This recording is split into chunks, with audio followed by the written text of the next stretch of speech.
కాంగ్రెస్ పార్టీలోని పలువురు కీలక నేతల కన్ను మాత్రం కామారెడ్డి జిల్లా అధ్యక్ష పదవిపై పడినటువంటి పరిస్థితి మనం చూస్తున్నాం. జీసీసీ ఎన్నికలు మరికొన్ని రోజుల్లో ఉన్నటువంటి నేపథ్యంలో ఈసారి దరఖాస్తు విధానం ద్వారా ఆ నియామకాన్ని చేపట్టాలంటూ కూడా ఏఐసీసీ ఇప్పటికే ఆదేశాలు ఇచ్చినటువంటి పరిస్థితి మనం చూస్తున్నాం. ఇందులో భాగంగా కామారెడ్డి జిల్లాలోని పలు ప్రాంతాల్లో ఉన్నటువంటి పార్టీ అధ్యక్షులతో పాటు మరికొంతమంది పార్టీ సీనియర్ నాయకులు కూడా ఎట్టకేలకైతే జీసీసీపై గురిపెట్టినటువంటి పరిస్థితి మనం చూస్తున్నాం. ఇందులో భాగంగా కునిపూర్ రాజిరెడ్డి కూడా నిన్న దరఖాస్తు చేసుకున్నటువంటి పరిస్థితి మనం చూస్తున్నాం. ఎందుకంటే కాంగ్రెస్ పార్టీ చరిత్రలో దాదాపు 125 సంవత్సరాల చరిత్ర కలిగినటువంటి కాంగ్రెస్ పార్టీలో జాతీయ కాంగ్రెస్ పార్టీలో ఎట్టగలకైతే ఈసారి మొట్టమొదటిసారి జీసీసీ అధ్యక్ష ఎన్నిక పదవి అనేది ఖచ్చితంగా దరఖాస్తు విధానం ద్వారానే స్వీకరించే ప్రయత్నం చేసినటువంటి పరిస్థితి. ఈ క్రమంలో మరికొంతమంది కూడా దరఖాస్తు చేసుకున్నారు. ప్రస్తుతం కునిపూర్ రాజిరెడ్డి ప్రస్తుతం మనతో పాటు వారితో మాట్లాడే ప్రయత్నం చేద్దాం.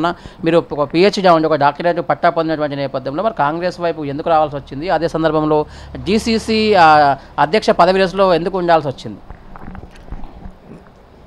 నేను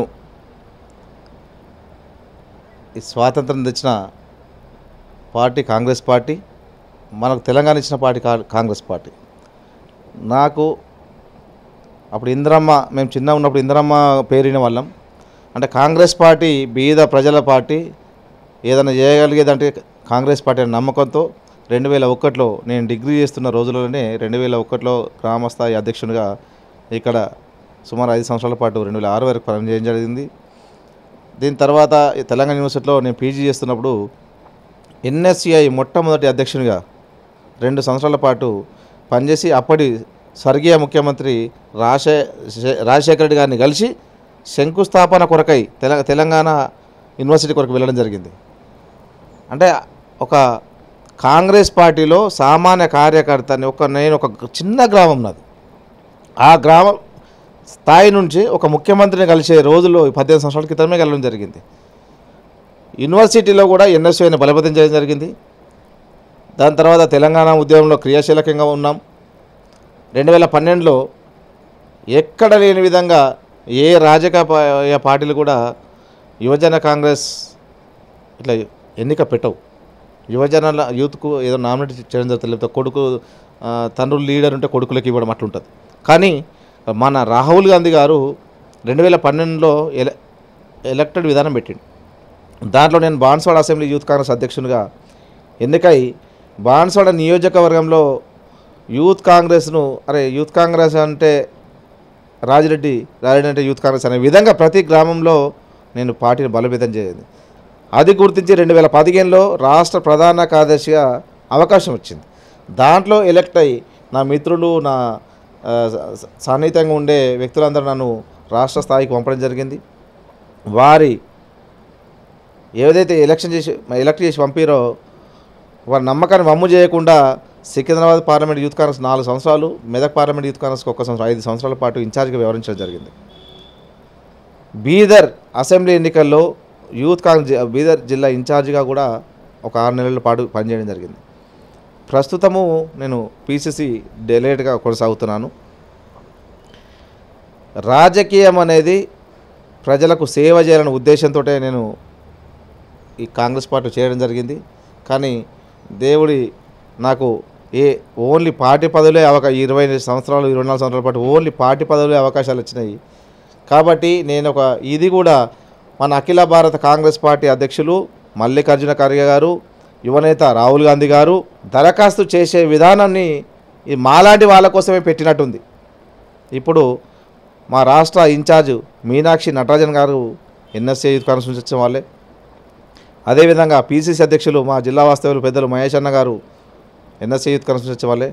కాబట్టి నేనేమనుకుంటున్నా అంటే ఎన్ఎస్ఏ యూత్ కాంగ్రెస్లో పనిచేసినా కాబట్టి నాలాంటి వ్యక్తికి ఇస్తే బాగుంటుంది, పార్టీని బలోపేతం చేస్తాను నమ్మకంతో నేను డీసీసీ అధ్యక్షుపై అడుగుతూ ఉన్నాను.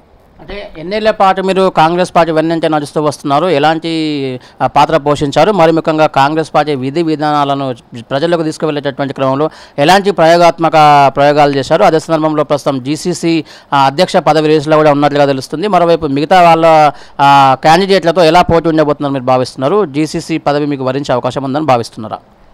నేను మిగతా వారి గురించి పోటీ అనేది పక్కన పెడితే నా గురించే చెప్పగలుగుతా.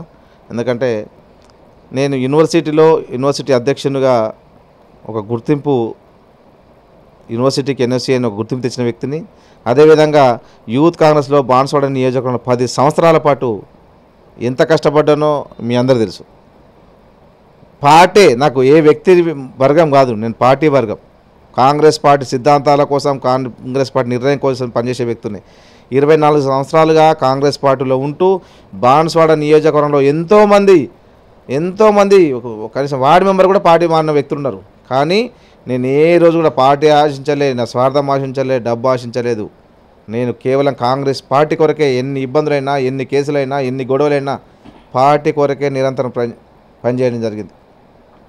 నేను పిహెచ్డి పట్టా మన రీసెంటే గవర్నర్ చేతి మీద తీసుకోవడం జరిగింది. అంటే కాంగ్రెస్ పార్టీ మీద ప్రేమతోటే నేను ఉద్యోగం చేయాలంటే ఉద్యోగం వైపు వెళ్ళొచ్చు, కానీ కాంగ్రెస్ పార్టీకి సేవ చేయాలనే ఉద్దేశంతో ఈ సెలక్షన్ ఏదైతే విధానం ఉందో నాలాంటి వాళ్ళ కోసమే అధిష్టానం పెట్టిందనుకొని నేను డీసీసీ అధ్యక్షుడిగా నిన్న అప్లై చేయడం జరిగింది.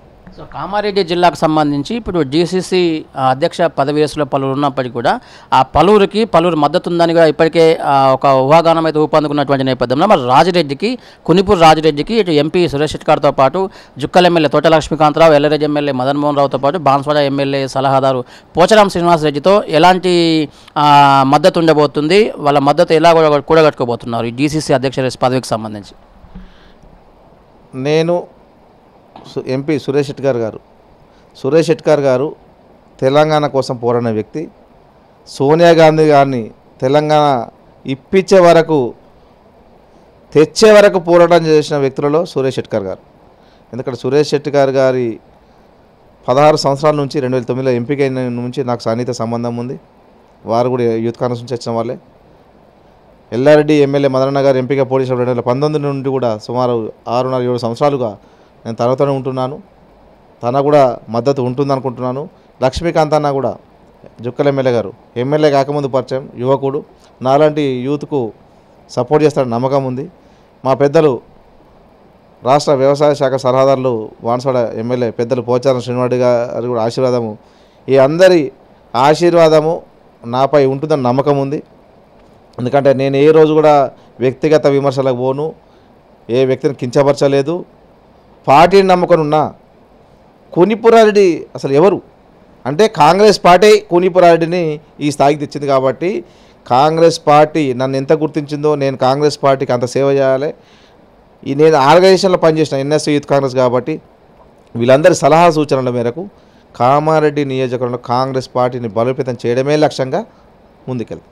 అంటే జీసీసీ అధ్యక్ష పదవిలో మీరు రేసులో ఉన్నప్పటికీ నిన్నటికి నిన్న దరఖాస్తు కూడా చేసుకున్నటువంటి నేపథ్యంలో ఒకవేళ ఏఐసీసీ ఆదేశాల మేరకు ఆశీస్సులతో, అండదండలతో మరికొంతమంది ఎమ్మెల్యేలు, ఎంపీతో వారి మద్దతుతో పూర్తి స్థాయిలో కూనిపూడి రాజిరెడ్డి కనుక రేపు కామారెడ్డి జీసీసీ అధ్యక్షుడు అయితే పార్టీ బలోపేతానికి ఏ విధమైనటువంటి సహాయ సహకారాలు అందించే అవకాశం ఉంది? నేను ఇప్పుడు ఇంతకుముందే చెప్పాను. ఎందుకంటే ఇప్పుడు ఎమ్మెల్యేలు గారు, ఎంపీ గారు కానివ్వండి, ఎందుకంటే ఆరితేరిన వాళ్ళు చాలామంది సీనియర్స్ ఉన్నారు కాంగ్రెస్ పార్టీలో. వాళ్ళందరి సలహా సూచన తీసుకొని ఏ విధంగా అయితే గ్రామ స్థాయిలో పార్టీ ముందుకెళ్తుంది, ప్రభుత్వం అధికారంలో ఉంది, పథకాలను పబ్లిక్ దగ్గరికి తీసుకెళ్ళి ఒక యూత్ కాంగ్రెస్లో ఏ విధంగా కష్టపడ్డానో ఆ విధంగా ఒకవేళ అధిష్టానము ఆ నమ్మకంతో నాకు ఇచ్చినట్టయితే ఈ అందరి సహకారంతో కామారెడ్డి జిల్లాని కాంగ్రెస్ పార్టీ ముందుండే విధంగా కృషి చేస్తాం. సో మొత్తం మీద చూసాం కదా, కూనిపూర్ రాజిరెడ్డి మాత్రం తన అంతరంగాన్ని ఆవిష్కరించినటువంటి పరిస్థితి. ఏఐసీసీ ఆశీస్సులతో మరికొన్ని రోజుల్లో జీసీసీ పీఠంపై తాను కూర్చోబోతున్నానని ఒకంత ఆశాభావం అయితే వ్యక్తం చేసినటువంటి పరిస్థితి. ఇప్పటికే కాంగ్రెస్ పార్టీ విధి విధానాలను ముందుకు తీసుకెళ్లే ప్రయత్నం చేస్తున్నారు. ఈ ఒకవేళ జీసీసీ పదవి తనకు వరిస్తే కనుక ఖచ్చితంగా పార్టీ పగ్గాలు తన చేతిలోకి వస్తే కనుక ఖచ్చితంగా పార్టీ బలోపేతానికైతే అశేష కృషిని అందిస్తానంటూ కూడా రాజరాజు చెప్పినటువంటి పరిస్థితి మనం చూస్తున్నాం.